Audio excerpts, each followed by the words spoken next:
Today is Monday, March 31st. We'll tell you why President Trump is now threatening other countries. One he wants to sanction, another he wants to take over, and a third he's talking about bombing. Also calls for more aid in the aftermath of a natural disaster that's killed thousands of people. And another round of storms is headed for Americans today. Plus, which U.S. state is becoming the first to ban fluoride in the drinking supply? And overwhelmed with cuteness? There's now a word for that and more as dictionaries get an update. Those stories and even more news to know next. Welcome to The Newsworthy. All the day's news in around 10 minutes. Fast, fair, fun, and on the go. I'm Erica Mandy. Thanks so much for being here. You ready? Let's do this. President Trump has some serious warnings for other world leaders. For starters, President Trump seems to be getting frustrated with the presidents of both Ukraine and Russia. Trump told NBC News he was, quote, pissed off that Russia's President Putin questioned the credibility of Ukraine's leadership and said he would consider adding new sanctions on Russia. But he also told reporters Ukrainian's President Zelensky could have some big problems if he backed out of a deal for the U.S. to access Ukraine's critical minerals. Through it all, Trump says ceasefire talks between Ukraine and Russia are going well. Elsewhere, talks are not going so well. Iran has rejected direct negotiations with the Trump administration over its nuclear program. So Trump told NBC News a nuclear deal needs to be reached. Otherwise, quote, there will be bombing. He also spoke about the possibility of more sanctions. Separately, President Trump said nothing is off the table in his quest for Greenland, not even military force, though Greenlandic and Danish officials still say the island is not becoming American and they plan to stand up to Trump. If they're thinking about just waiting him out, they might have to wait even longer than they're expecting. Trump now says he's not joking when he talks about a third term in office, even though the U.S. Constitution cuts off presidents at 2. Trump said there are methods for him to do it. But for now, the president just says he's focused on this term before thinking about the next one. In Myanmar right now, there is a desperate search for any missing people who may have survived a series of earthquakes. The initial one was a massive 7.7 magnitude quake just outside the city of Mandalay. A wave of powerful aftershocks has followed. And as of this morning, more than 2,000 people have been confirmed dead in Myanmar. The death toll has also risen to at least 18 in neighboring Thailand, with dozens more missing. Most of them were construction workers who were working on a skyscraper in Bangkok when it collapsed. Videos of the shaking across Bangkok have gone viral online. Sadly, the U.S. Geological Survey estimates the death toll across Myanmar and neighboring countries will eventually surpass 10,000. Not to mention the financial losses that could surpass the value of Myanmar's entire economy. Myanmar's military government is now making a rare call for international assistance. Teams from the UN, Thailand, China, India, and Russia rushed in to help. President Trump also says American help was on the way. But the problem is the U.S. government's main agency for distributing foreign aid is USAID. And the White House has been shrinking the agency's workforce from a staff of about 10,000 to a staff of 15. So the American response to Myanmar has been slow. Millions of Americans are in the path of severe weather today from the same storm system that ripped through the middle of the country yesterday. Tornadoes were confirmed in Arkansas, Michigan, and Missouri. But this storm spanned more than 1,000 miles and many more tornadoes were reported. Today, the risk runs from New Orleans to Boston. On the southern side of that, the storm could bring strong winds, hail, and more tornadoes. While in the northeast, the wind gusts should be the main threat. And this system is set to move out into the ocean by tomorrow morning. President Trump pardoned another businessman convicted of fraud. Trevor Milton once ran an electric and hydrogen vehicle maker called Nikola Motors until he was found guilty of misleading investors about the now bankrupt company's technology. Milton was sentenced to 4 years in prison, but has been free on bail while appealing the case. Well, now it seems he's staying free. President Trump pardoned Milton because he says top-of-the-line people told him the ex-CEO was treated unfairly, all on account of him being a Trump supporter. After Milton was sentenced, he made significant political contributions to President Trump and his allies, like nearly $2 million worth, and that raised some eyebrows considering before his conviction, Milton had never made a campaign contribution. But Milton says he was pardoned because he's innocent. The Figure Skating World Championships wrapped up over the weekend with some moving tributes. There was a deeper meaning in this competition since 28 members of the figure skating community died in a Washington, D.C. plane crash earlier this year. Family members of the victims spoke to the crowd about the people they lost, and many performers dedicated their performances to the skaters who died. For example, Ilya Malinin, who trained alongside 3 of them. The American figure skater hasn't lost a competition in nearly 18 months, and this weekend was no exception. He's now won 2 world titles in a row. On the women's side, Alyssa Liu became the first American woman to win the figure skating world title in nearly 2 decades.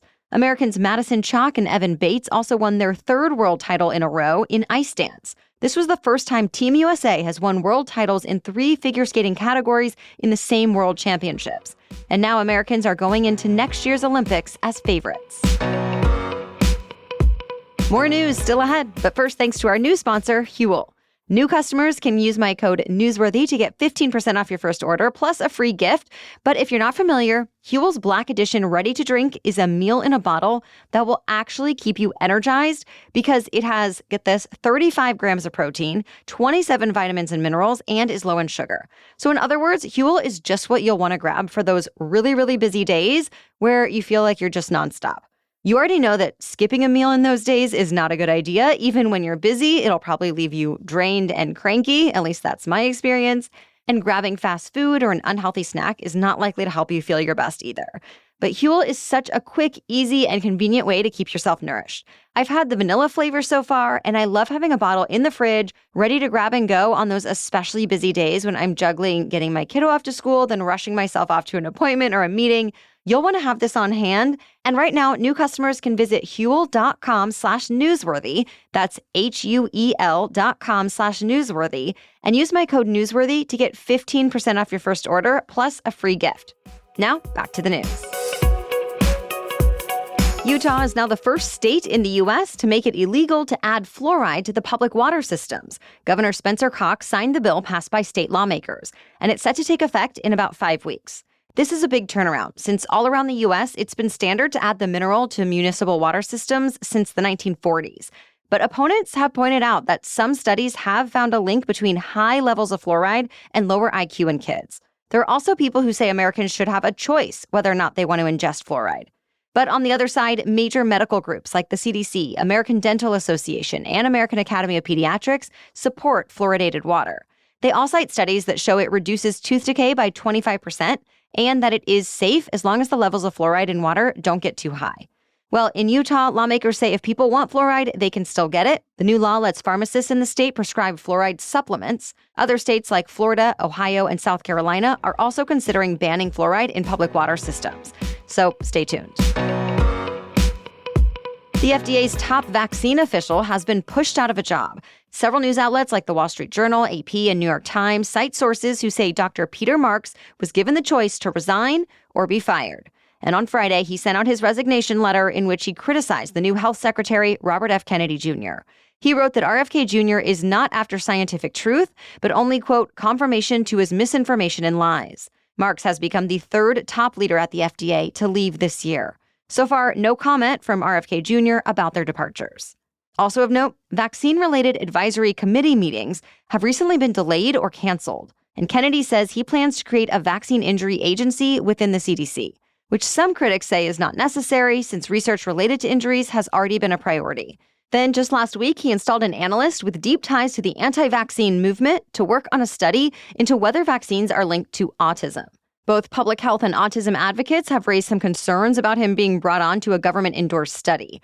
To be clear, though, there haven't actually been any big policy changes when it comes to vaccines since RFK Jr. has taken over. Kennedy still says he's looking for truth and transparency. A new medical breakthrough could end up helping millions of Americans with a deadly form of cholesterol. In a new trial, a single dose of a new experimental drug dramatically reduced levels of cholesterol for a year, like by about 94%. And there were no significant side effects. This is an especially big deal since it's a kind of cholesterol that's often thought to be untreatable. Even current drugs, diet, and exercise can't deter it. But having high levels raises the odds of having a stroke, heart attack, or another kind of heart problem. The results of this trial were just published in the New England Journal of Medicine, and now a larger trial is underway. The goal is to get a drug approved and on the market within the next couple of years. If you've ever seen something so cute, you're speechless and just have to clench your hands and teeth in excitement, well, there's a word for that. It's giggle. The Oxford English Dictionary added that and 41 other words it said were untranslatable from other countries and regions. Another one was Alamak. used to convey surprise or outrage. And there's also gutvol, used to describe someone who's extremely annoyed, unhappy, or bored. Oxford's new editions come from Southeast Asia, South Africa, Ireland, and beyond. And linguists say it's actually pretty common for words from other places to be integrated into the English vocabulary. For example, banana, which originated in West Africa. That's it for the main news, so now it's time for Money Monday, when we talk about one interesting money-related news story. But first, thanks to our sponsor, OneSkin. It's spring now. You probably already know that protecting your skin against the sun's UV rays is a must, but so is nurturing it even beyond that.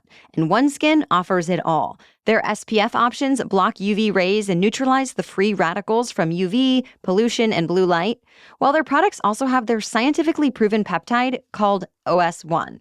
So OS1 works at the cellular level to improve key aging biomarkers while also reducing the visible signs of aging, think lines, wrinkles, and sagging skin. So you're getting the best of both worlds. I can share that my personal experience using OneSkin's face and eye topical supplements aligns. I can tell the difference in how my skin looks and feels after using OneSkin regularly morning and night. It's also a super easy but effective routine. And I love that OneSkin was founded and led by an all-woman team of skin longevity scientists. OneSkin is redefining the aging process with the proprietary OS1 peptide, the first ingredient proven to help skin look, feel, and behave like its younger self. So get 15% off with the code newsworthy at oneskin.co. That's 15% off oneskin.co with the code newsworthy. After your purchase, they'll ask you where you heard about them, so please support our show and tell them we sent you. Invest in the health and longevity of your skin with OneSkin. Your future self will thank you. Now back to Money Monday. Wall Street bankers are bringing home bigger bonuses than ever before. The New York State Comptroller found last year's total bonus pool in the securities industry hit a record $47.5 billion. That's 34% higher than last year. And individual bonuses also hit a record. The bonuses paid to bankers reached about $245,000 on average on top of their salaries. That's 3 times higher than what the median American household brings in, according to the U.S. Census. The comptroller says the big bonus payouts reflect a good year for Wall Street. In fact, profits for New York City's finance industry rose by 90%. Looking ahead, the comptroller won't make predictions for this year's bonuses, referencing the shakeup at the federal level that could make for some big swings on Wall Street one way or another. Stay tuned. Well, thank you so much for joining us today. A quick note, our merch store has been updated, and now your purchases support the work we do here even more. So head to thenewsworthy.com/merch to check out shirts, sweatshirts, totes, hats, mugs, and more. Again, that's thenewsworthy.com/merch. We'll be back with even more news to know tomorrow. For now, have a great day.